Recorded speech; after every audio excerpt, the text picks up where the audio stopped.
I spent 2 months planning every single detail of Oliver's 5th birthday party.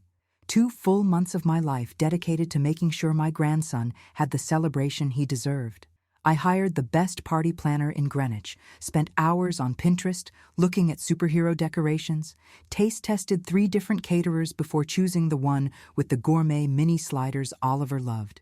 $15,000. That's what I invested in making this day perfect. The giant inflatable superhero castle cost $2,000 alone, but when I imagined Oliver's face lighting up, it felt worth every penny. The morning of the party, I woke up at 5:30. My alarm wasn't even set that early, but I couldn't sleep.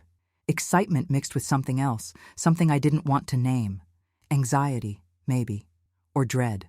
For the past 8 weeks, my visits with Oliver had been systematically reduced. He's tired, Eleanor. We have plans, Eleanor. Maybe next week, Eleanor. Always Vanessa's voice on the phone, sweet as poisoned honey. Always an excuse. But today was different. Today was Oliver's birthday, and no one could keep me away from my grandson's special day. I'd organized everything, paid for everything, confirmed every detail personally. This was my gift to him, my way of showing how much he meant to me. I arrived at my son's house at 9 in the morning, 3 hours before guests were scheduled to arrive. My Mercedes was loaded with the final touches, the custom superhero capes I'd ordered for each child, the personalized goodie bags, the backup decorations in case the planner had forgotten anything. I'd learned long ago that if you want something done right, you oversee it yourself. The party planner's van was already in the driveway. Good. I pulled in behind it and got out, smoothing down my cream cashmere sweater. I dressed carefully today, elegant but practical. Taupe slacks, low heels, my hair styled in the sleek bob I'd maintained for the past decade. At 57, I took pride in my appearance. Robert always said I looked like Grace Kelly. God, I missed him. 6 years gone, and some days the absence still felt fresh. I grabbed the first load of bags from my trunk and headed toward the backyard gate. That's when I heard Marcus's voice, sharp and getting closer. I specifically told her we wanted something small. My hand froze on the gate latch. She never listens. That was Vanessa, her voice carrying that particular edge I'd come to recognize over the past 2 years. She thinks money solves everything, thinks she can just take over because she's paying. It's humiliating, Marcus said. Everyone's going to know my mother paid for this whole thing. Again. I should have left right then. Should have gotten back in my car and driven away. But I'd already paid the caterer, the DJ, the party planner. The invitations had gone out with this address. 80 people were coming in 3 hours. I opened the gate. The backyard had been transformed into something magical. The party planner had outdone herself. Red and blue streamers everywhere, a massive balloon arch over the patio, tables covered in superhero-themed everything. The inflatable castle dominated the lawn, already inflated and magnificent. It was exactly what I'd envisioned. Marcus and Vanessa stood near the patio, both turning as they heard the gate close. The look on my son's face made my stomach drop. Mom, his voice was flat. What are you doing here so early? I wanted to help with final setup, I said, forcing brightness into my voice. I have the capes and goodie bags in the car, the personalized ones with each child's name. We didn't ask for personalized goodie bags, Vanessa said. She was wearing white jeans and a silk blouse, her long hair perfectly curled. At 30, she still looked like the model she'd been, all sharp cheekbones and calculated beauty. We didn't ask for any of this. I wanted to do something special for Oliver, I said, keeping my voice steady. It's his 5th birthday. Mom, we need to talk. Marcus walked toward me, and I noticed how tired he looked. Dark circles under his eyes, his jaw tight. He'd lost weight. Inside. Now. Patricia's words from 3 weeks ago echoed in my mind. Eleanor, you need to confront them about what you found, before this gets worse. But I'd been too scared, too afraid of losing the only family I had left. I followed Marcus into the house, Vanessa trailing behind us like a shark scenting blood. The kitchen was pristine, as always. Vanessa kept everything perfect for her Instagram photos. 48,000 followers watching her curated life of luxury. Luxury I was funding. Mom, you can't be here, Marcus said the moment we were inside. The words hit me like a physical blow. What do you mean I can't be here? Marcus, I organized this entire party. I paid for everything. That's exactly the problem. His voice rose, and I saw Vanessa's hand touch his arm, steadying him, or controlling him. You always do this. You take over. You throw money at everything and expect us to be grateful. I don't expect gratitude, I said, my voice shaking. I just wanted to give Oliver a beautiful birthday. You wanted to show everyone how rich and generous you are, Vanessa interjected, her blue eyes ice cold. You wanted to make Marcus and me look like failures who can't even throw their own son a proper party. That's not true. But even as I said it, doubt crept in. Was it true? Had I been trying to prove something? We asked for a small party, Marcus said. Backyard barbecue. Maybe 20 people. Simple. But you couldn't help yourself. You had to make it this huge production. I thought you'd be happy, I whispered. Oliver loves superheroes. I just wanted... You wanted to buy his love, Vanessa cut me off. Just like you've been buying Marcus's love for years. The house down payment, the car, the loans that never get repaid. You use money to control us. My hands were shaking. I gripped my purse tighter. I have never tried to control you. I've only ever tried to help. Help? Marcus's laugh was bitter. Mom, I'm 32 years old. I'm a corporate lawyer. I should be able to support my own family, but I can't, because every time I try, you're there with your checkbook, making me feel like a failure. The pain in his voice was real, and it cut deep. But underneath my hurt, something else was stirring. Anger, because I knew what they'd done. I'd known for 10 days, ever since that accidental phone call. If you want me to leave, I'll leave, I said quietly. But the party stays. It's paid for. The vendors are here. People are coming. Fine, Vanessa said, crossing her arms. The party stays. You go. Vanessa, Marcus started, but she silenced him with a look. No, Marcus. We discussed this. Boundaries. We need to set boundaries with your mother, or she'll never stop. Boundaries. That's what Vanessa called systematically cutting me out of my grandson's life. Boundaries was canceling my visits. Boundaries was not inviting me to Thanksgiving last year. I'll go, I heard myself say, but I'd like to at least see Oliver before I leave, to wish him happy birthday. He's at Vanessa's mother's house, Marcus said, not meeting my eyes. We'll bring him back before the party starts. Of course, Vanessa's mother, who lived 20 minutes away in a modest colonial. Vanessa's mother, who never offered to help financially, never overstepped, never did anything that could be criticized. I turned to leave, then stopped. Marcus, before I go, can I ask you something? He looked wary. What? The trust fund I set up for Oliver. The $200,000 for his education. Is it still intact? The color drained from his face. Vanessa's expression didn't change, but I saw her fingers dig into Marcus's arm. What are you talking about? She asked, but her voice had lost its confidence. I'm talking about the 3 transfers Marcus made over the past 4 months. $85,000 removed from Oliver's education fund. I kept my voice steady, watching my son's face crumble. I'm talking about the co-signatory access that was meant for emergencies, not for paying off credit card debt. How did you... Marcus started, then stopped. Your wife called me 10 days ago, accidentally. I looked at Vanessa, whose face had gone pale. I heard everything. The debt, the pressure, the plan to take Oliver's money because nobody would notice. And the silence in that kitchen was absolute. Mom, I was going to pay it back, Marcus said, his voice barely above a whisper. I just needed time. The credit cards got out of control and you stole from your own son, I finished. $85,000 that was supposed to secure his future. For what? Designer clothes? Expensive dinners? Luxury vacations you posted on Instagram? Vanessa found her voice. This is why we don't want you here. You're toxic. You hold money over our heads, and when we take what's ours, what's yours? I felt something snap inside me.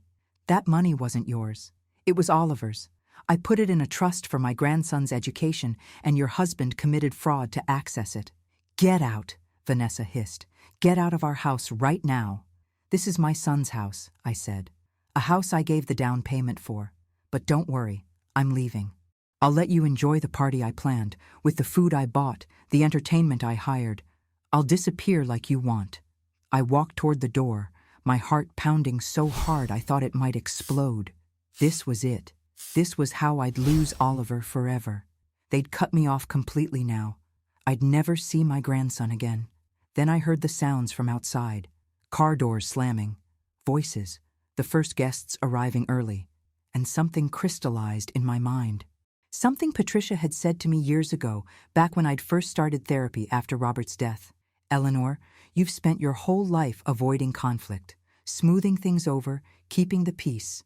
But sometimes peace isn't possible. Sometimes you have to fight.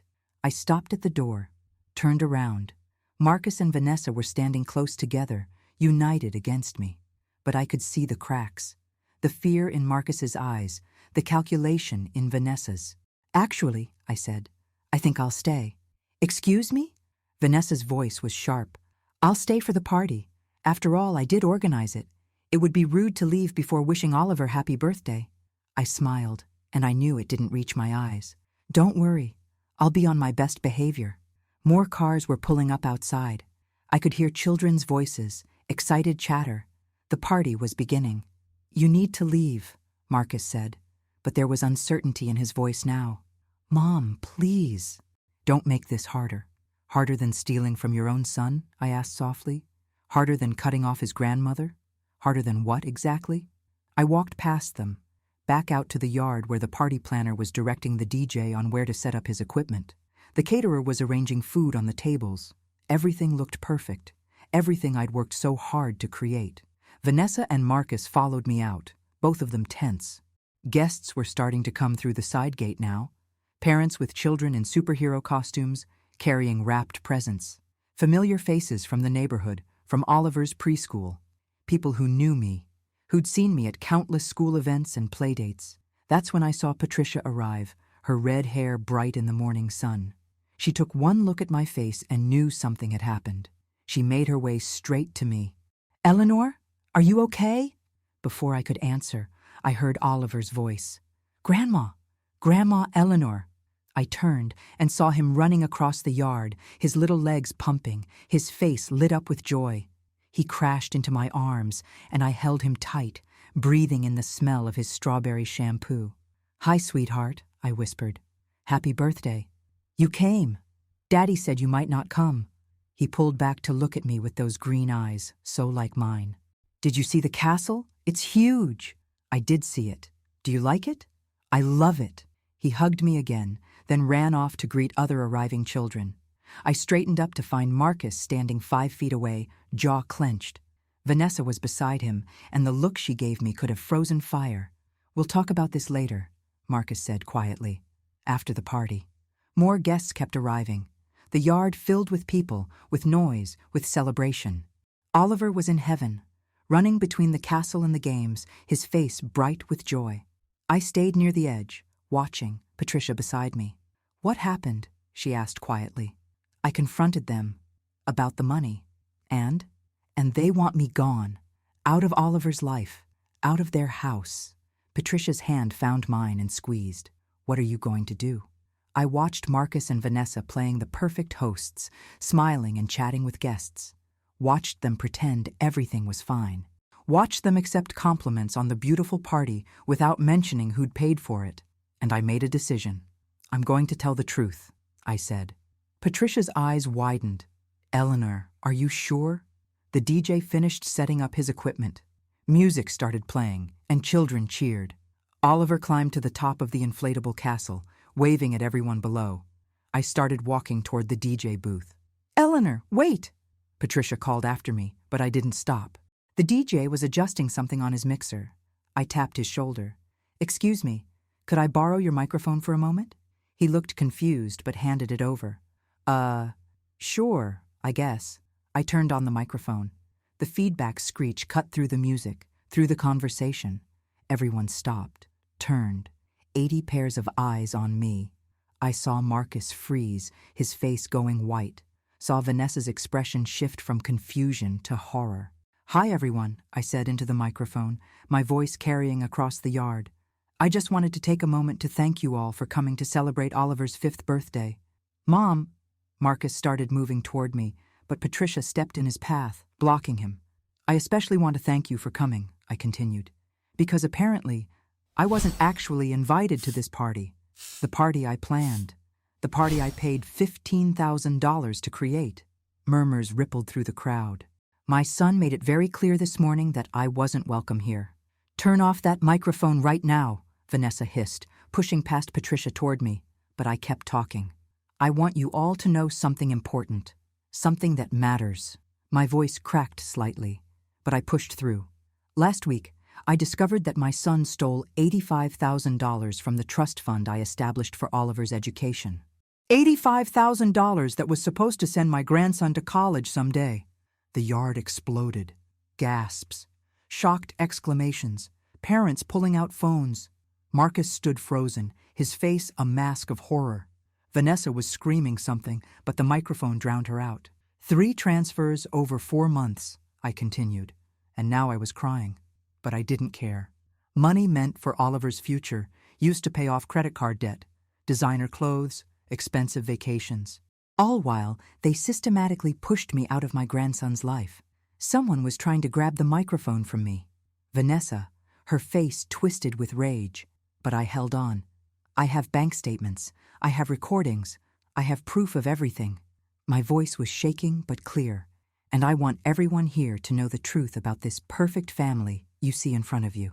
The microphone died as someone unplugged the DJ's equipment, but it didn't matter.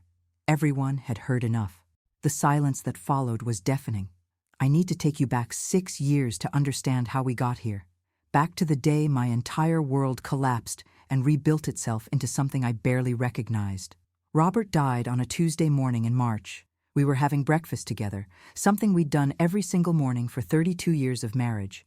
He was reading the Wall Street Journal, complaining about interest rates, and I was planning our vacation to Tuscany. We were finally going to take that trip we'd postponed 3 times because of work. Robert looked up at me, opened his mouth to say something, and then his face went strange. He grabbed his chest. The coffee cup fell from his hand and shattered on our marble floor. He was dead before the ambulance arrived. Massive heart attack at 56 years old. The doctors said he probably didn't feel much pain, that it was quick. They meant it as comfort. It wasn't. Marcus was 26 then, fresh out of law school, just starting at Morrison & Fletcher. He'd only been dating Vanessa for 8 months. I remember her at the funeral, beautiful and appropriate in her black dress, holding Marcus's hand while he cried. She seemed sweet back then, supportive. I was grateful he had someone. The grief nearly destroyed me. Robert and I had built everything together. We started our consulting firm in our 20s with $12,000 and a dream. By the time he died, we'd grown it into an $8 million empire. But without him, I couldn't walk into that office, couldn't sit at the conference table where his chair stayed empty, couldn't make decisions that we'd always made together. I sold the company 9 months after Robert's death. My partners were sympathetic, understanding. They gave me a fair price, and suddenly I had more money than I knew what to do with and absolutely no purpose to my life. That's when Marcus and Vanessa got engaged. They'd been together a year and a half, and Vanessa was already pregnant. Oliver. My salvation wrapped in an unexpected package. They got married in a small ceremony at City Hall. Vanessa was 4 months along, barely showing in her cream-colored dress. I paid for everything, including their honeymoon to Bora Bora. Marcus protested weakly, but Vanessa squeezed his hand and smiled at me and said, "Eleanor, you're so generous, thank you." It felt good to be needed, to be useful, to have a purpose again. Oliver was born in January, 6 weeks early, tiny and perfect with a shock of blonde hair and eyes that would eventually turn green like mine. I was in the delivery room when he arrived, holding Vanessa's hand while she screamed through contractions. Marcus was on the other side, pale and terrified. When they placed that baby in my arms for the first time, something inside me healed. Not completely, but enough. I threw myself into being the best grandmother possible.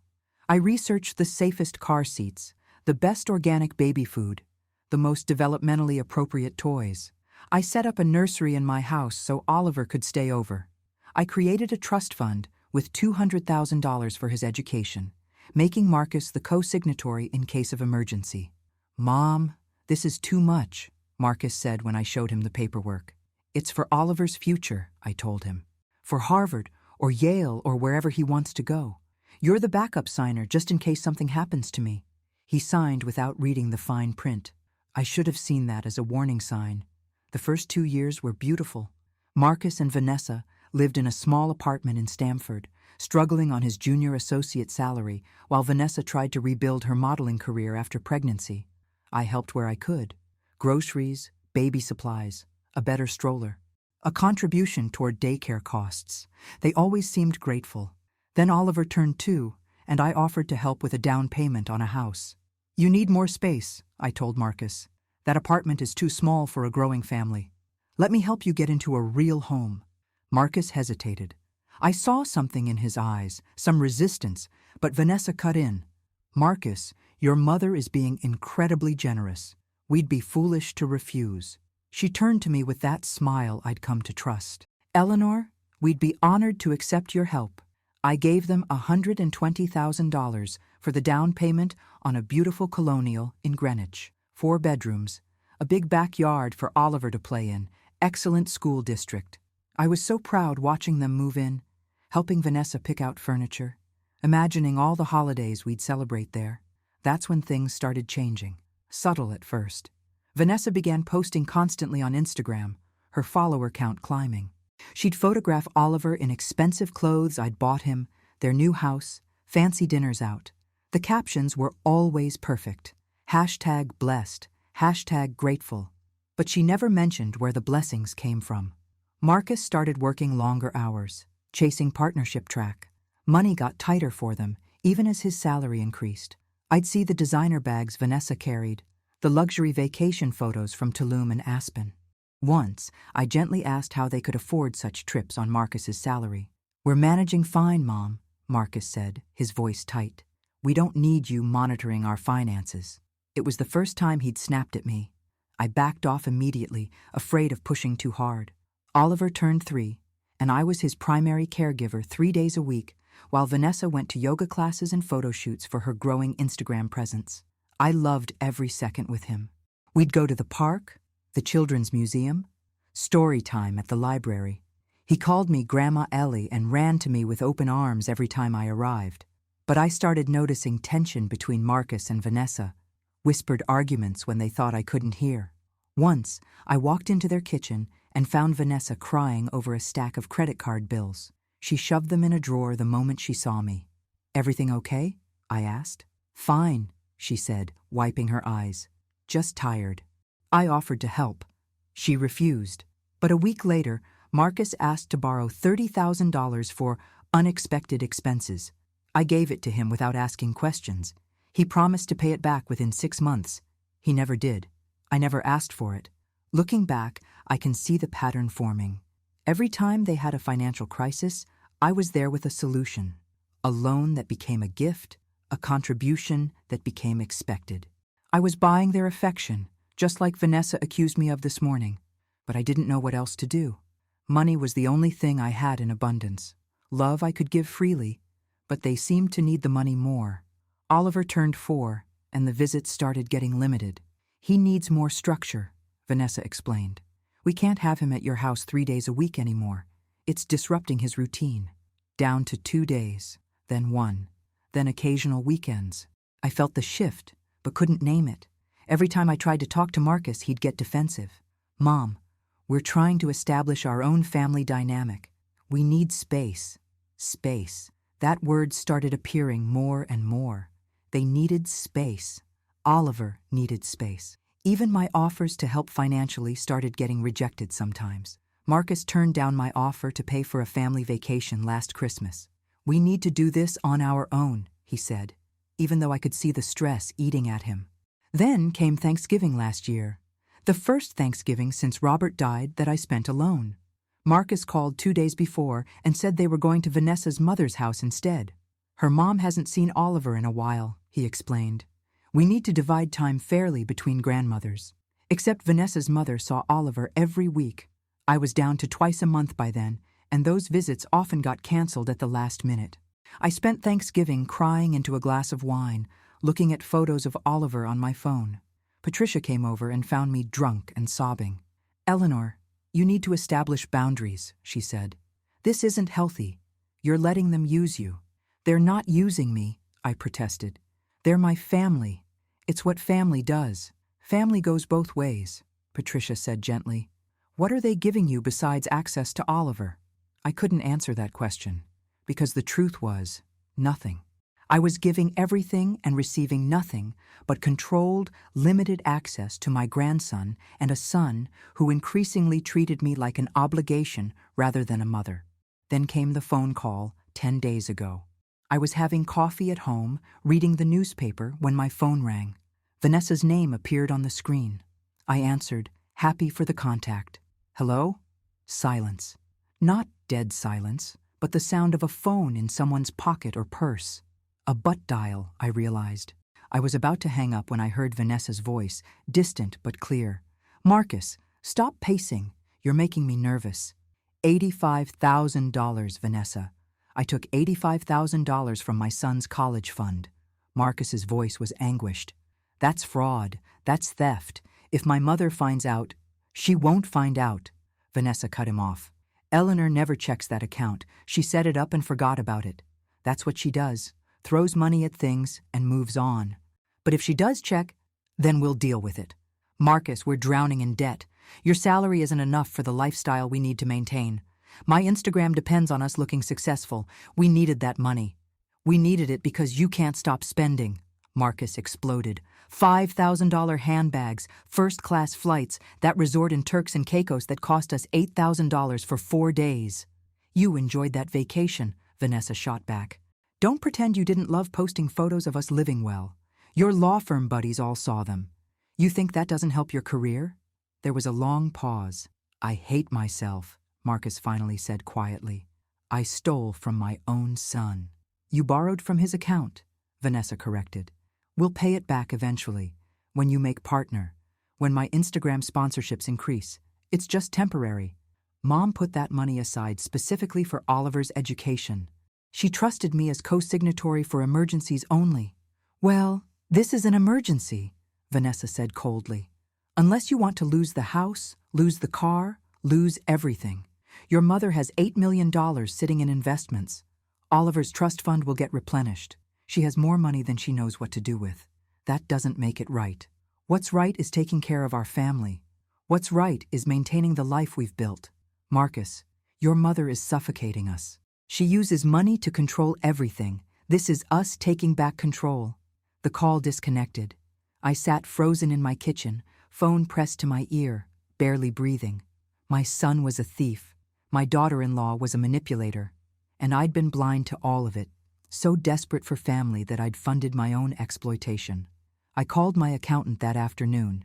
He confirmed the transfers, 3 of them over 4 months, totaling $85,000. Marcus had the legal right to access the account as co-signatory, but the intent of the trust was clear. Education only. I hired a private investigator. His report came back in 3 days. Credit card debt of $85,000 across 6 cards. Luxury purchases, expensive restaurants, designer everything. They were living a lie, and I'd been financing it while they systematically pushed me away from the only thing I wanted, time with Oliver. I should have confronted them immediately. Patricia begged me to, but I was scared, terrified that if I accused them, they'd cut me off completely. So I stayed silent and threw myself into planning Oliver's birthday party, hoping somehow that love and generosity would fix everything. This morning proved how foolish that hope was. They didn't want my love. They wanted my money and my absence. And I'd just given them both, until I picked up that microphone. The chaos that followed my announcement was immediate and absolute. Parents grabbed their children, pulling them away from the castle and games as if my words were contagious. Cell phones appeared everywhere, pointed at me, at Marcus, at Vanessa. I could hear the clicks of cameras, see the flashes. This party was being documented in real time, and not in the way any of us had planned. Vanessa reached me first, her face twisted with rage. "You insane bitch!" she hissed, loud enough for people nearby to hear. "How dare you come into our home and—" "Your home that I gave you the down payment for," I interrupted, still holding the dead microphone. My hands were shaking, but my voice was steady. "Let's be accurate about whose home this is." Marcus pushed through the crowd, his face drained of all color. Mom, what have you done? I told the truth, I said simply. Something you apparently forgot how to do. You just destroyed us, he said, his voice breaking. You just destroyed our lives in front of everyone we know. No, Marcus, you destroyed your life when you stole from your own son. I just made sure people knew about it. Patricia was suddenly beside me, her hand on my arm. Eleanor, we should go. But I wasn't finished. 6 years of silence, of swallowing my hurt, of accepting scraps of time with my grandson while funding their lies. It was all pouring out now, and I couldn't stop it even if I wanted to. Do you know what the worst part is? I asked Marcus, and I felt tears streaming down my face. It's not the money. I would have given you anything if you'd just asked, if you'd been honest with me. The worst part is that you pushed me away. You took my money and then made me feel like a burden for wanting to see my grandson. Because you are a burden, Vanessa spat. You're suffocating. You can't let Marcus be a man. You can't let us be a family without you hovering over everything, controlling everything with your checkbook. I never tried to control you, I said. But even as the words left my mouth, I wondered if they were true. Had I been controlling? Or just desperately trying to stay relevant in my grandson's life? Around us, the party was disintegrating. Parents were collecting their children and leaving, many of them casting judgmental looks at Marcus and Vanessa. A few people stopped to touch my arm sympathetically as they passed. Mrs. Henderson from Oliver's preschool squeezed my hand. I'm so sorry, Eleanor, she whispered. Oliver. God, where was Oliver? I scanned the yard frantically and found him still playing on the inflatable castle, oblivious to the adult drama unfolding around him. He was laughing, sliding down the inflatable slide, his little face bright with joy. At least he hadn't heard. At least I'd spared him that. You need to leave now, Marcus said, his voice hard, before you make this worse. Worse than stealing from your son? Worse than lying to everyone about who you really are? I was going to pay it back, he said desperately. Mom, I swear, I had a plan to pay it back. When? I demanded. When were you going to pay back $85,000? You're drowning in debt, Marcus. I saw the investigators' report. 6 credit cards, all maxed out. You can barely make the minimum payments. His eyes went wide. You hired an investigator? You spied on me? I protected my grandson's interests after I discovered his father was stealing from him. Yes, I hired an investigator, and I found out exactly how deep you're in. Vanessa's laugh was bitter and sharp. Of course you did, because you can't trust us. You have to control everything, monitor everything. God, you make me sick. I make you sick? I felt my own anger rising, hot and righteous. You manipulated my son into stealing from his own child. You spend money you don't have on designer clothes and luxury vacations while my son drowns in guilt. You systematically poisoned him against me so you could have complete control over Oliver. And I make you sick? Mom, that's not fair, Marcus started, but I cut him off. Isn't it? Marcus, when did you start resenting me? When did my help become control? When did my love become suffocation? He looked away, unable to meet my eyes. You don't understand what it's like, he said quietly. Being 32 years old and still dependent on your mother. Having everyone know that I can't support my own family. That my wife lives a life I can't afford to give her. So you stole from Oliver to keep up appearances? I borrowed from Oliver's fund to save our marriage, he shouted, and the raw pain in his voice stopped me cold. Vanessa was going to leave me. She said she didn't sign up to live like we were poor when my mother had millions. She said if I couldn't provide the life she deserved, she'd find someone who could. I looked at Vanessa, whose face had gone hard and cold. So you threatened to leave him unless he stole from his own son? I didn't threaten anything, she said icily. I simply stated facts. I gave up my modeling career to have Oliver. I gave up my body, my youth, my opportunities. The least Marcus could do was provide a comfortable life for us. You gave up a modeling career that was already failing, I shot back. You were 28 when you got pregnant, and the jobs were already drying up. You latched onto Marcus because you saw security, and when his salary wasn't enough, you pushed him to steal from his own child to fund your Instagram fantasies. Vanessa's hand flew up, and for a second I thought she was going to slap me. Marcus caught her wrist. Don't, he said sharply. She deserves it, Vanessa snarled. She deserves worse than that for what she just did to us. What I did to you. I was incredulous. What about what you did to Oliver? That money was for his future, for his education, for opportunities you're stealing from him right now. We would have paid it back, Marcus said again, but his voice lacked conviction. No, you wouldn't have. The investigator's report shows you've been sinking deeper into debt for 2 years. You make $180,000 a year as a lawyer, Marcus. That's an excellent salary. But you're spending like you make $500,000. There's no way you were ever going to pay that money back. More guests were leaving. The caterer was packing up early, clearly uncomfortable with the family drama. The DJ had already loaded his equipment and left. The beautiful party I'd planned was dying around us, and part of me felt guilty for ruining Oliver's day. But a bigger part of me felt free. Free from the silence, free from pretending everything was fine, free from walking on eggshells around my own son while he robbed my grandson blind.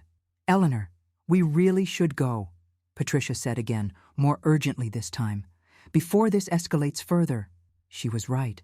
I could feel the situation spiraling toward something dangerous. Marcus was shaking, his fists clenched. Vanessa looked capable of violence. And Oliver would come off that castle eventually and see his father and grandmother at war. Fine, I said. I'll leave. But Marcus, you need to know something. I filed paperwork yesterday to remove you as co-signatory on Oliver's trust fund. My lawyer is presenting it to the judge on Monday. You'll never have access to that money again. You can't do that, Vanessa said. I absolutely can. It's my money in a trust I created. Marcus only had access because I granted it, and I'm revoking it. What about our rights as Oliver's parents? Vanessa demanded. You have no rights to money I put in trust for my grandson's education. That's not how trusts work. My lawyer made that very clear. Marcus finally looked up at me, and the devastation in his eyes almost broke my resolve. Almost. Mom, please, don't do this. We can work this out. How? I asked. How do we work out the fact that you stole from Oliver? How do we work out the years of pushing me away while taking my money? How do we work out your wife threatening to leave you unless you committed fraud? He had no answer. Neither did I, really. This was a wound too deep for Band-Aids, too infected for simple treatment. I turned to walk away, and that's when I saw them. At least 20 people were still standing around the periphery of the yard, watching the drama unfold. I recognized most of them. Neighbors from the street, parents from Oliver's preschool, Marcus's colleague from the law firm, Steve Morrison, who'd made partner last year. They'd all heard everything. Marcus's career was over, or at least severely damaged. You can't work at a prestigious law firm when everyone knows you stole from your own child.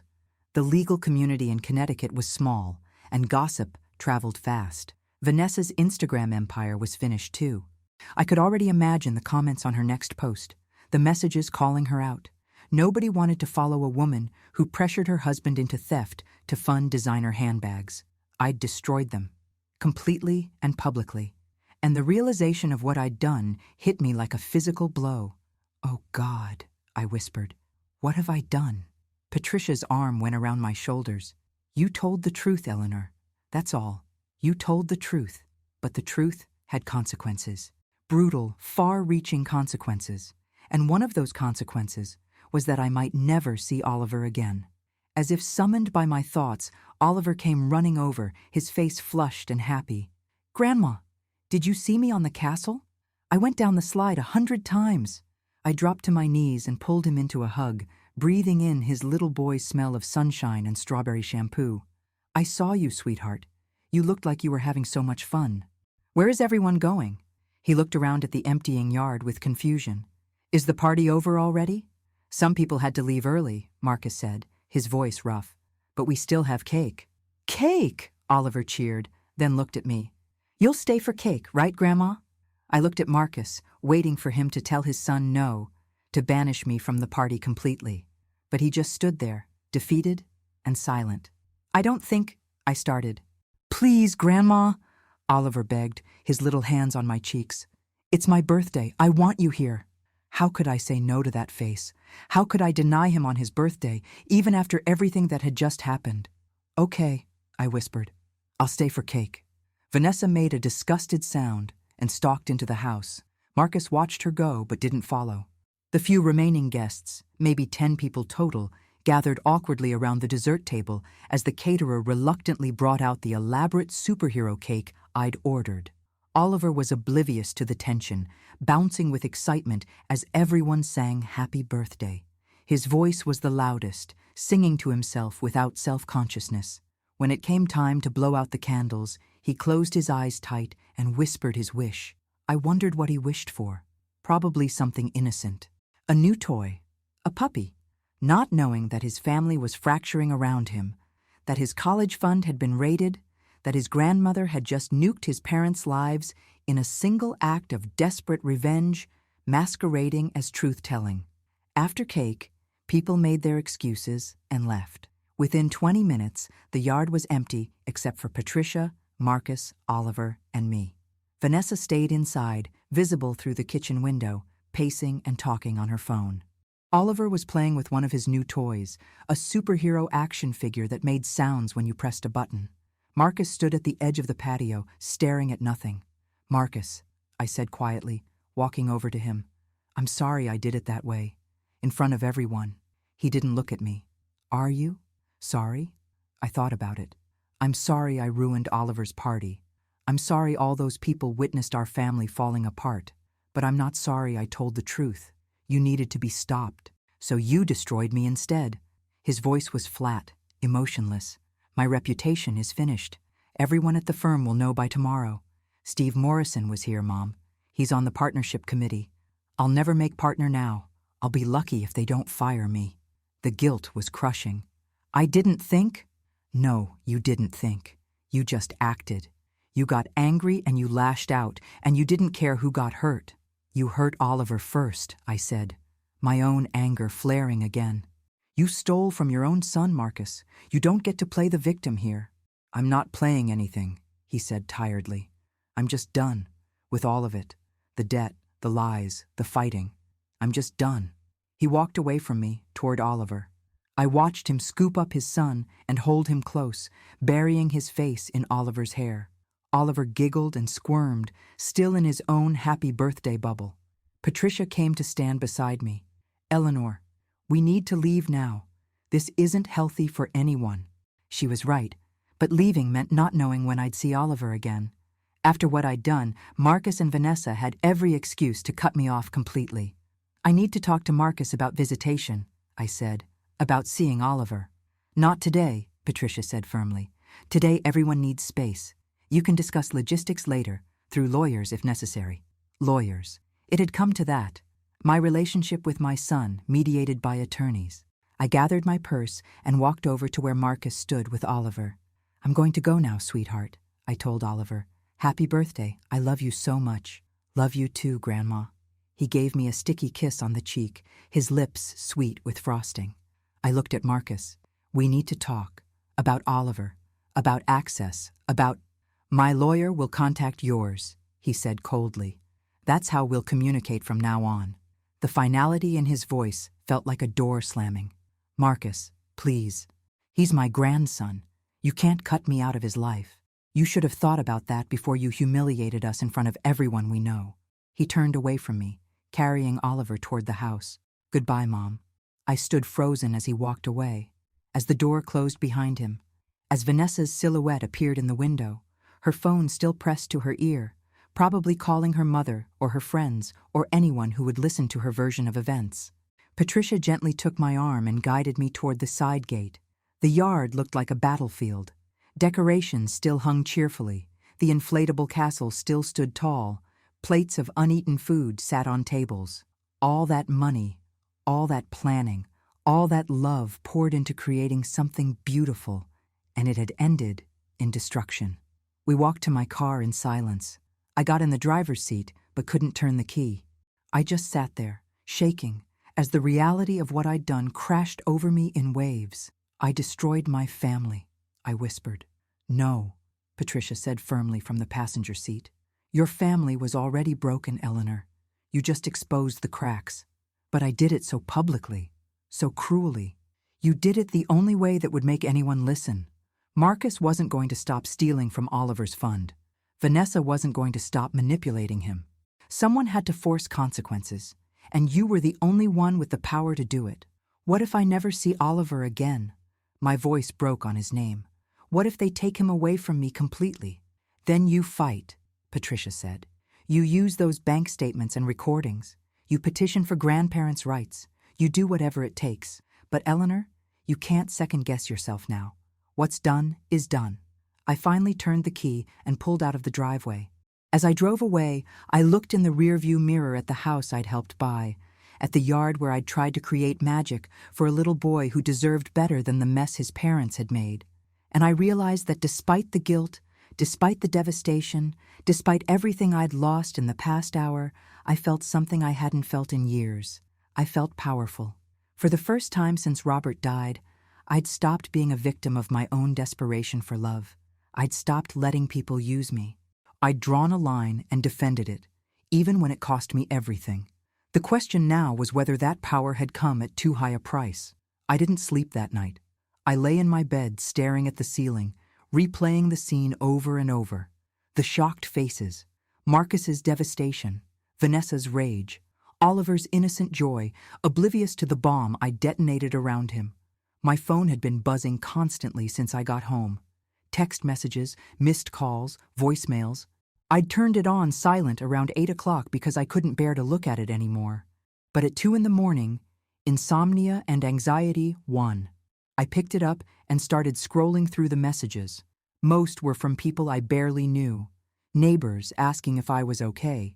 Parents from Oliver's preschool expressing shock and support. A few were nasty, calling me vindictive and cruel for airing family business publicly. Those ones hurt, even though I told myself they didn't matter. There was nothing from Marcus, nothing from Vanessa.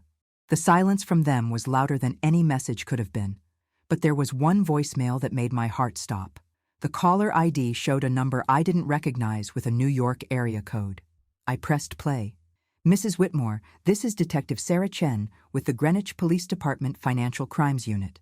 I was at the party today for my nephew's friend, and I couldn't help but overhear your statements regarding financial fraud involving a minor's trust fund. I'd like to speak with you about this matter at your earliest convenience. Please call me back at this number. She left a callback number and disconnected. I sat bolt upright in bed, my heart pounding. A detective, a financial crimes detective, had been at the party and heard everything. This wasn't just family drama anymore. This was potentially criminal. What had I done? In my rage and hurt, I'd announced a crime in front of a police detective. Marcus could be arrested, charged with fraud. He could go to prison. Oliver could lose his father. I scrambled out of bed and paced my bedroom, phone clutched in my hand. Part of me wanted to call the detective back immediately and tell her it was all a misunderstanding, that I'd been emotional and exaggerating. But that would be lying. Marcus had stolen from Oliver's fund. That was a fact, documented in bank statements and confirmed by my accountant. I called Patricia instead. She answered on the third ring, her voice thick with sleep. "Eleanor, it's 2 in the morning. A detective called me," I said without preamble. A financial crimes detective was at the party. She heard everything. "Patricia, what do I do?" There was a long pause. I heard rustling, probably Patricia sitting up in bed. "Okay, take a breath." What exactly did she say? I read her the voicemail. When I finished, Patricia was quiet for a long moment. "This is serious," she finally said. "Fraud involving a minor's trust fund is a felony in Connecticut." "I know," I whispered. "Patricia, I didn't think about the legal consequences when I grabbed that microphone. I was just so angry, so hurt. But I don't want Marcus to go to prison. Oliver needs his father." "Does he?" Patricia asked quietly. "Does Oliver need a father who steals from him? Who lies? Who lets his wife manipulate him into committing crimes? He's still Oliver's father, still my son. Patricia, I can't be responsible for putting him in prison." "You're not responsible for anything except telling the truth," Patricia said firmly. "Marcus is responsible for his own choices. He chose to steal that money. He chose to commit fraud. You didn't make him do that. But I'm the one who exposed it publicly. I could have handled this privately, through lawyers, through family mediation. Instead, I announced it in front of 80 people, including apparently a police detective. Eleanor, listen to me. You need to call that detective back tomorrow. You need to cooperate fully, because if you don't, if you try to cover for Marcus now, you could be charged as an accessory after the fact. And more importantly, Oliver deserves to have his money protected. That's what this is really about. She was right. I knew she was right, but the guilt was eating me alive. We talked for another hour, Patricia walking me through the potential scenarios. Best case, the detective just wanted information and Marcus would have to pay the money back with penalties. Worst case, criminal charges, trial, prison time. Everything in between was a terrifying gray area. When we finally hung up, dawn was starting to break outside my window. I made coffee with shaking hands and sat at my kitchen table, watching the sun rise over my empty house. At 7:30, my doorbell rang. I wasn't expecting anyone, and for a paranoid moment, I thought maybe the police had come to arrest me for something. But when I opened the door, I found James Whitmore standing on my porch, Robert's older brother. I hadn't seen him in almost a year, not since last Christmas when we'd had an awkward lunch together. James had always been closer to Robert than to me, and after Robert's death, we drifted apart. "James," I said, surprised, "what are you doing here?" "I heard about what happened yesterday," he said. His face was grave. "Can I come in?" I led him to the kitchen and poured him coffee. He sat at the table, his large frame making my chairs look small. At 61, James looked like an older, grayer version of Robert, and seeing him hurt in a way I hadn't expected. "Marcus called me last night," James said without preamble. "At midnight, crying, telling me his life was over because you exposed him at his son's birthday party." Shame washed over me. "I suppose you're here to tell me I was wrong, that I should have handled it privately." "No," James said, surprising me. "I'm here to tell you that you should have done it sooner." I stared at him. "What?" "Eleanor, I've known for months that Marcus was in financial trouble. He came to me 6 months ago asking for a loan, $50,000, said it was for home improvements." James's jaw tightened. "I gave it to him because he was my nephew and Robert's son. He promised to pay it back in a year." "Did he tell you what it was really for?" I suspected it wasn't home improvements when I saw no improvements being made, but I didn't push. I should have. James looked down at his coffee. "When Marcus called me last night and admitted he'd stolen from Oliver's trust fund, I understood why he really needed that $50,000. He was already drowning and sinking deeper." "Why didn't you tell me?" I asked. "Why didn't you warn me?" "Because I thought it was his story to tell. I thought he'd come to you himself, ask for help properly. I didn't realize how deep the manipulation went with Vanessa. I didn't realize he'd steal from his own son before admitting he had a problem." We sat in silence for a moment, both of us processing our own guilt and regrets. "There's something else you need to know," James said finally. "Marcus's firm put him on administrative leave this morning, pending an internal investigation into his finances. Steve Morrison reported your allegations to the managing partners." My stomach dropped. "Oh God. It gets worse. Vanessa left him last night, took Oliver, and went to her mother's house. Marcus is alone in that house you helped him buy. His career in shambles, his wife gone, his son taken away. And he blames you for all of it." I felt tears spilling down my cheeks. "I destroyed him." "No," James said forcefully. "He destroyed himself. You just refused to keep covering for him. There's a difference, Eleanor. A crucial difference. Then why does it feel like I'm the villain? Because right now, you're the one everyone can point to. You're the one who made the scene. You're the one who said the words out loud. But in 6 months, in a year, when the dust settles, people will remember that you were protecting your grandson, that you were the only one brave enough to stop a crime in progress." "What about Oliver?" I whispered. "James, what if I never see him again?" "Then you fight for him. You use every resource you have. You petition for grandparents' rights. You use those bank statements as evidence that his parents can't be trusted with his welfare. You do whatever it takes." He reached across the table and gripped my hand.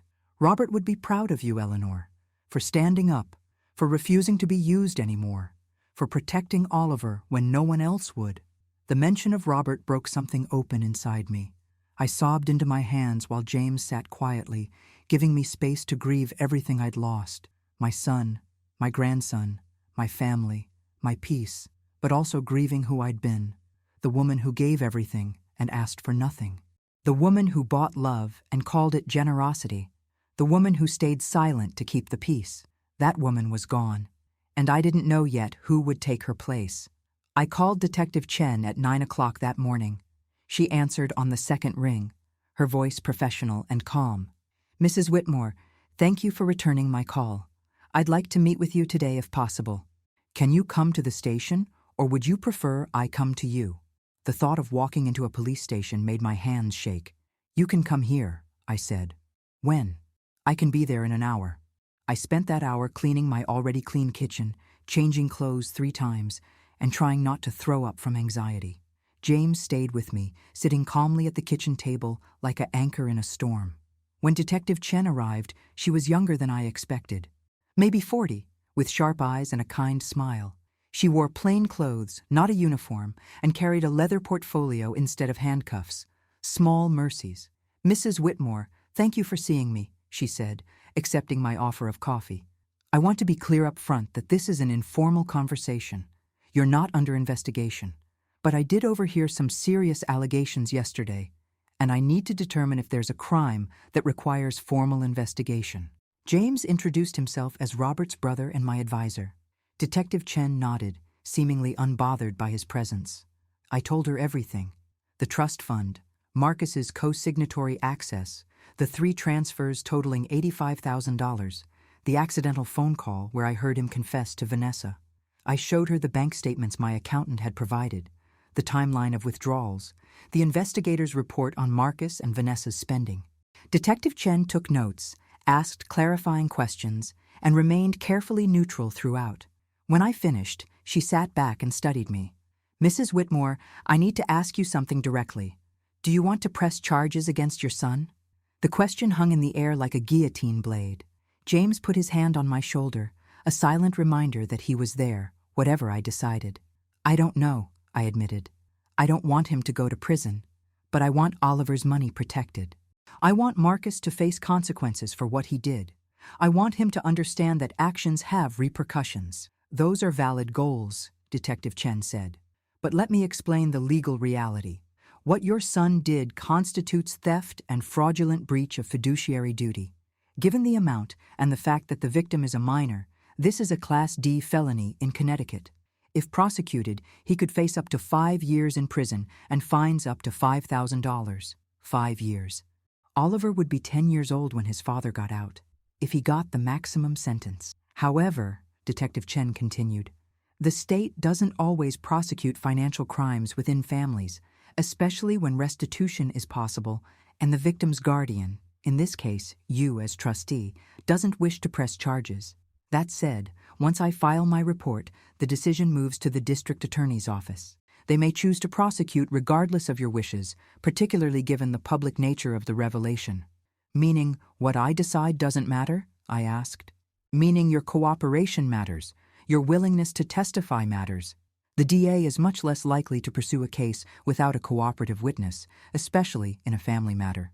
But technically, once a felony comes to law enforcement's attention, we have an obligation to investigate." I felt trapped. If I cooperated, Marcus could go to prison. If I didn't cooperate, I could be charged with obstruction, and Oliver's money still wouldn't be protected. "What would you do?" I asked Detective Chen. "If this was your family?" She was quiet for a long moment. "Off the record? I'd require full restitution, immediate removal from the trust, mandatory financial counseling, and a legally binding agreement that any failure to comply would result in criminal charges. I'd use the threat of prosecution to ensure compliance without actually destroying your son's life. But Mrs. Whitmore, I'm a cop, not a family therapist. What I would do might not be what's right for your situation." "How do I make that happen?" I asked. "The restitution agreement without charges? You'd need a very good lawyer, one who can negotiate with the DA's office before charges are formally filed. And you'd need Marcus to cooperate fully, which means he'd have to admit guilt and accept the terms." James spoke up for the first time. "I know someone, Gerald Patterson. He handled a similar case for a business associate last year. If anyone can navigate this, he can." Detective Chen nodded. "Patterson's good. Mrs. Whitmore, I'm going to file my report tomorrow morning. That gives you about 36 hours to get your legal ducks in a row before this becomes an official investigation. I suggest you use that time wisely." After she left, I sat in stunned silence. 36 hours to save my son from prison while simultaneously holding him accountable. It felt impossible. James was already on his phone, calling this Gerald Patterson. Within 20 minutes, we had an appointment for that afternoon. "Eleanor, you need to call Marcus," James said after hanging up. "Tell him what's happening. Give him a chance to cooperate before the police get involved." I looked at my phone like it was a snake. "He won't take my call. Then I'll call him. But he needs to know that this is his last chance to handle this the right way." James stepped outside to make the call. Through the window, I watched him pace my driveway, his face grave. The conversation lasted maybe 5 minutes. When he came back inside, his expression told me everything. "He hung up on me," James said. "After calling you some names I won't repeat. He says he's already retained a lawyer and that you'll regret what you did to him." "Retained a lawyer with what money?" I asked bitterly. "He's drowning in debt and just lost his job." "Vanessa's parents, apparently. They've hired him a defense attorney." Of course they had. Vanessa's parents, who I'd met exactly twice in 5 years, were suddenly funding Marcus's legal defense, probably at Vanessa's urging, painting me as the villain who destroyed their innocent son-in-law. The meeting with Gerald Patterson that afternoon was brutal in its clarity. He was a man in his 60s, sharp-eyed and direct, who listened to my story without interruption and then laid out my options with surgical precision. "Mrs. Whitmore, you have 3 paths forward. 1. You cooperate fully with police, press charges, and let the criminal justice system handle your son. He'll likely face trial, possibly prison time, and will certainly have a felony record. 2. You refuse to cooperate, potentially face obstruction charges yourself, and watch your grandson's money disappear because the trust remains vulnerable. 3. You attempt negotiated restitution through civil court while simultaneously using the threat of criminal prosecution as leverage." "I want option 3, I said immediately. "Option 3 requires your son's cooperation, and from what you've told me, he's not in a cooperative mood. His attorney will likely advise him to stonewall, deny everything, and paint you as a vindictive mother trying to destroy him out of spite.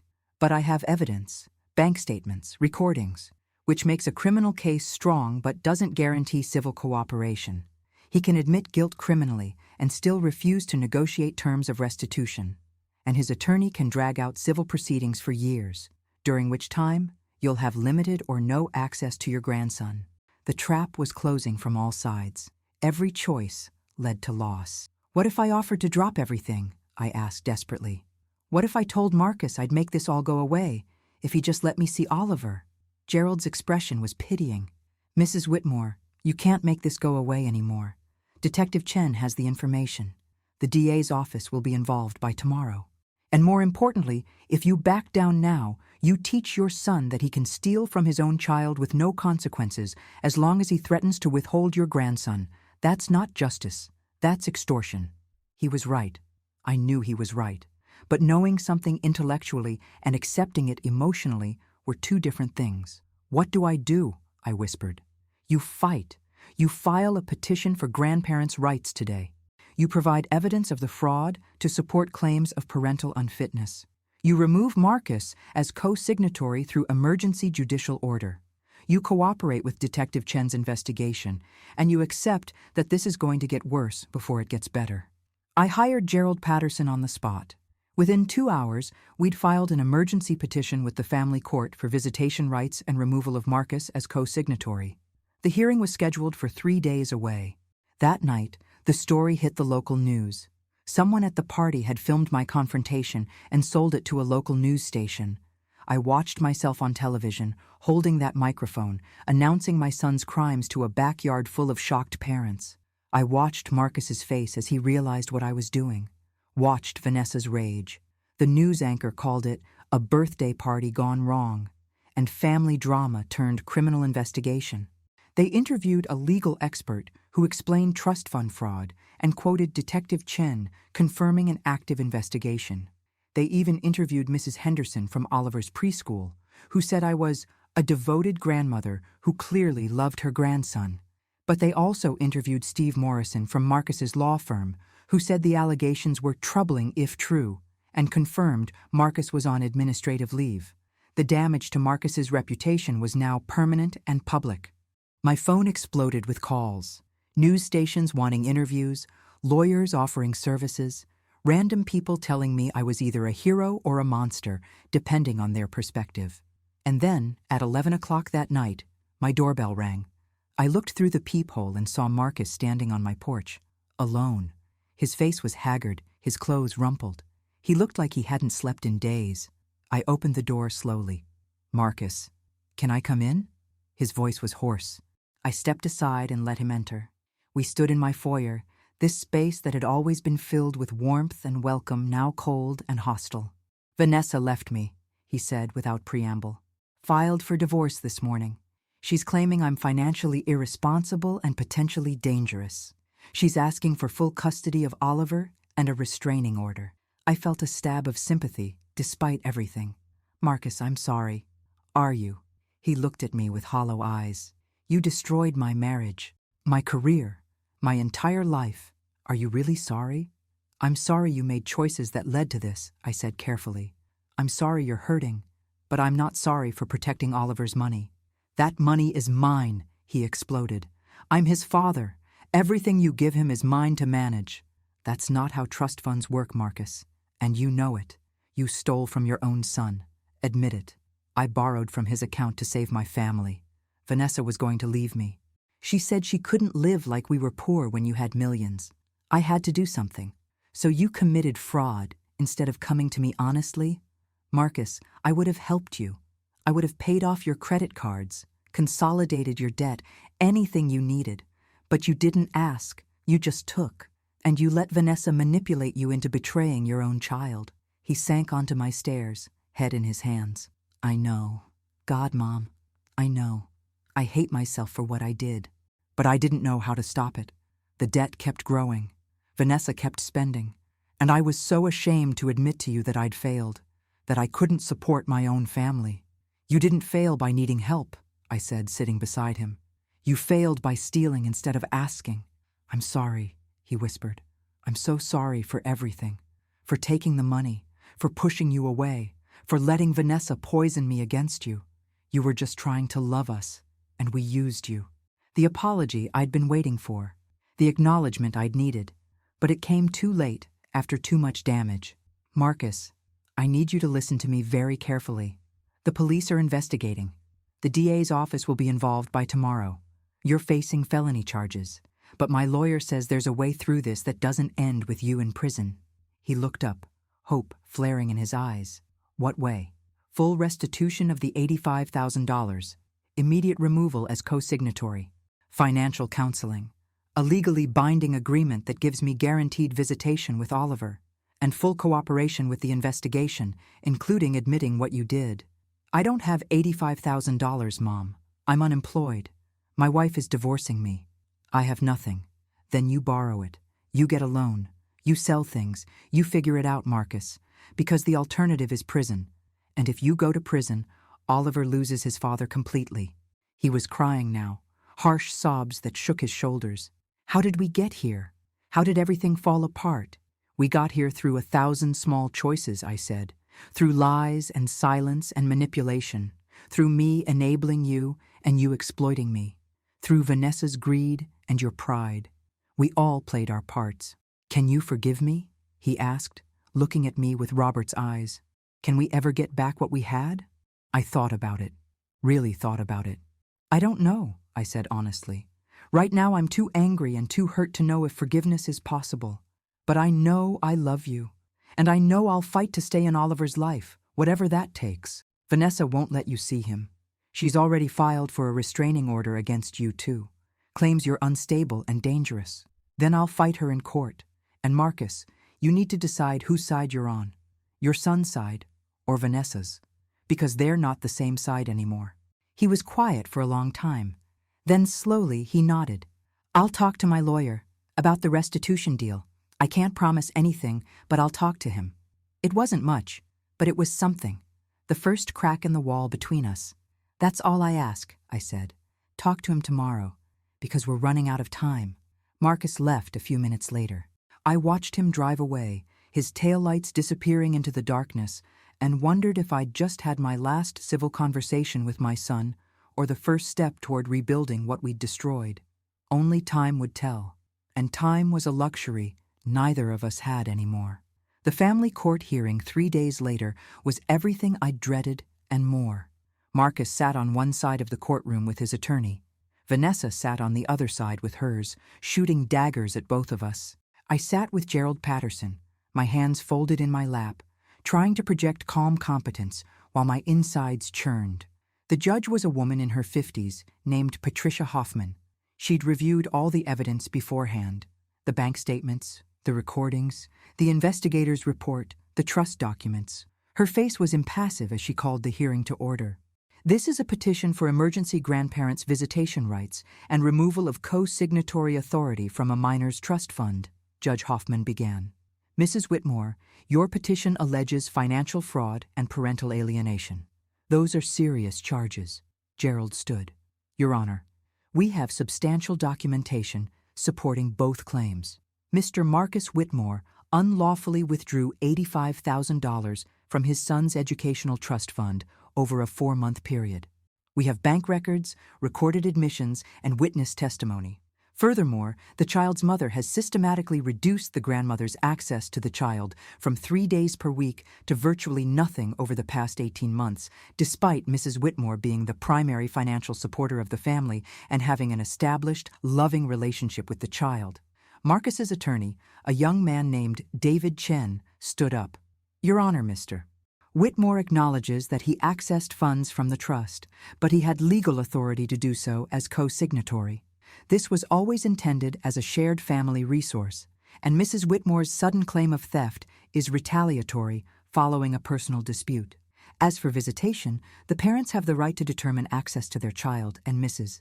Whitmore's recent behavior, including publicly humiliating this family and triggering a criminal investigation, demonstrates poor judgment and potential harm to the child's well-being." Judge Hoffman held up a hand. "I've read the trust documents, Mr. Chen. The co-signatory authorization was explicitly limited to emergency access in the event of Mrs. Whitmore's incapacity. This was clearly not that situation. Mr. Whitmore, stand up, please." Marcus stood, his face pale. "Did you or did you not withdraw $85,000 from your son's trust fund to pay personal credit card debt?" There was a long, terrible silence. I watched Marcus struggle with the choice: lie to a judge and commit perjury, or admit the truth and lose everything. "I did, Your Honor," he finally said, his voice barely audible. "I accessed the funds to pay debts. I intended to pay it back." "Intention is not action, Mr. Whitmore. You committed fraud against your own 5-year-old son." Judge Hoffman's voice was cold.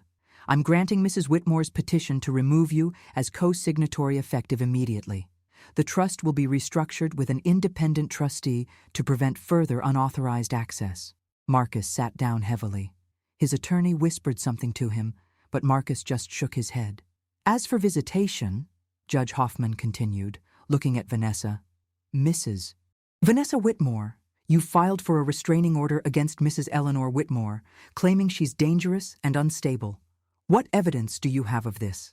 Vanessa's attorney stood. "Your Honor, Mrs. Whitmore publicly humiliated our clients at a child's birthday party, causing emotional distress to the minor child and his parents.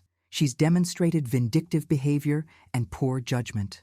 She also," Judge Hoffman said dryly, "exposed ongoing financial fraud against that same minor child." "Mr. Patterson, what's the status of the criminal investigation?" Gerald stood. "Your Honor, my client has been cooperating fully with Detective Chen of the Greenwich Police Financial Crimes Unit. However, Mr. Marcus Whitmore has agreed in principle to a restitution agreement that would satisfy the criminal concerns while preserving his relationship with his son. We have a preliminary agreement drafted, pending this court's decision on visitation." This was news to me. I looked at Gerald sharply, but he kept his eyes on the judge. When had Marcus agreed to this? Judge Hoffman reviewed some papers. "Mr. Whitmore, is this accurate? You're willing to enter into a restitution agreement?" Marcus stood again. "Yes, Your Honor. I'm borrowing money from my uncle to repay the full amount.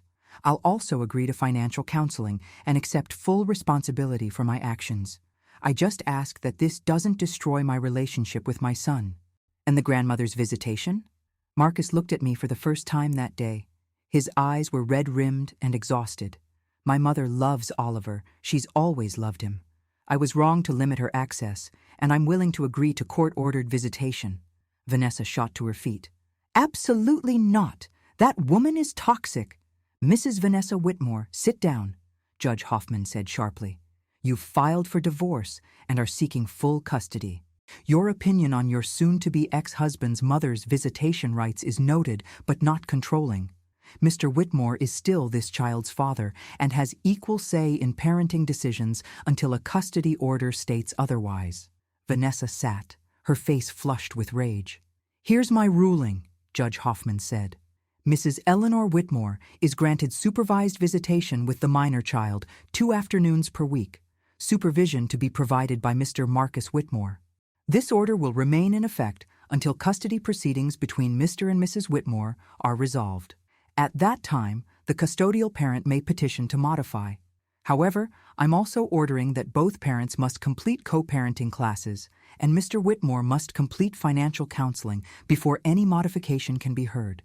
She looked directly at me.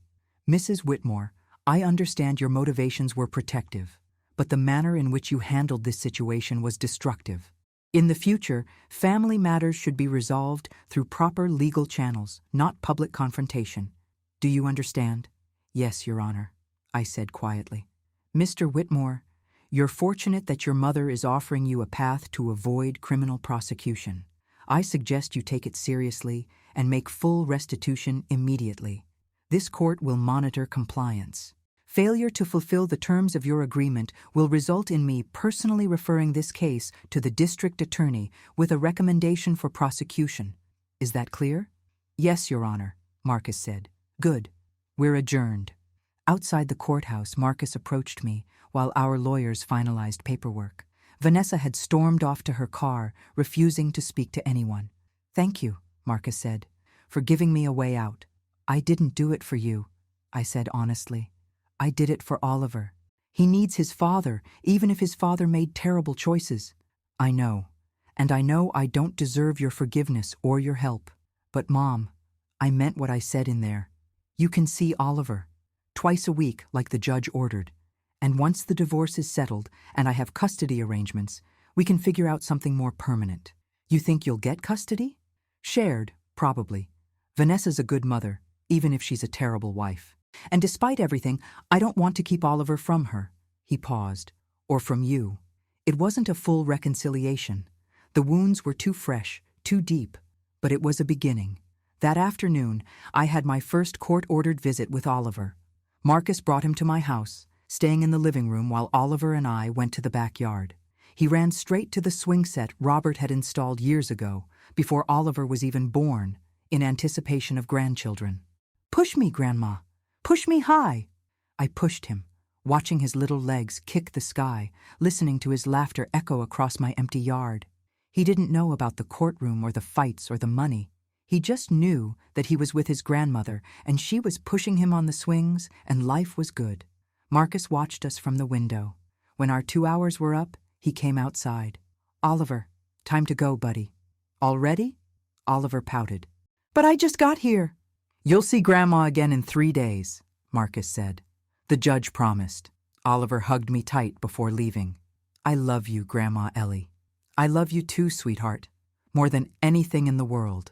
After they left, I sat on my back porch with a cup of tea, watching the sun set over the yard. The past week had cost me everything and given me everything back in different forms. I'd lost my son's trust, but gained his respect. I'd lost my silence, but gained my voice. I'd lost my peace, but gained my power. Gerald called that evening to confirm that Marcus had signed the restitution agreement. James had loaned him the money, another debt Marcus would have to repay, but at least this one came with love instead of manipulation.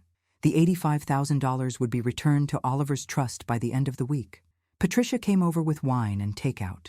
We sat in my kitchen, the same kitchen where this had all started, and she raised her glass. To telling the truth, she said. To telling the truth, I echoed. Even when it costs everything. Did it cost everything? Patricia asked. Or did it just cost the illusion of everything? I thought about that. About the family dinners that were strained with unspoken resentment. About the generous gifts that came with invisible strings. About the love that was really just transaction dressed up in sentiment. The illusion, I admitted. I lost the illusion. What I gained was reality. Messy, painful, complicated reality. Reality where you see Oliver twice a week by court order instead of 0 times a week by Vanessa's decree, Patricia pointed out. She was right. The court order had given me something I could never have negotiated on my own. Guaranteed time with my grandson, protected by law instead of dependent on my son's guilt or my daughter-in-law's permission. It wasn't perfect. Marcus and I still had years of rebuilding ahead of us, if rebuilding was even possible. Vanessa would hate me forever. Oliver would eventually learn what happened, and I'd have to explain why I'd done what I did. But I had my grandson. I had my dignity. I had my voice. And for the first time in 6 years, I had myself back. That night, I slept through until morning. No nightmares, no anxiety, no regrets. Just deep, dreamless sleep in my empty house that somehow felt less empty than it had in years. When I woke up, there was a text message from Marcus. Just 2 words. Thank you. I texted back, you're welcome. See you Thursday. It wasn't forgiveness. It wasn't reconciliation. But it was honest. And after years of lies and silence and manipulation, honesty felt like the greatest gift we could give each other. The road ahead would be long and difficult, but at least now we were walking it with our eyes open, speaking our truths, setting our boundaries, and protecting what mattered most. Oliver. Always Oliver. Everything else we'd figure out as we went.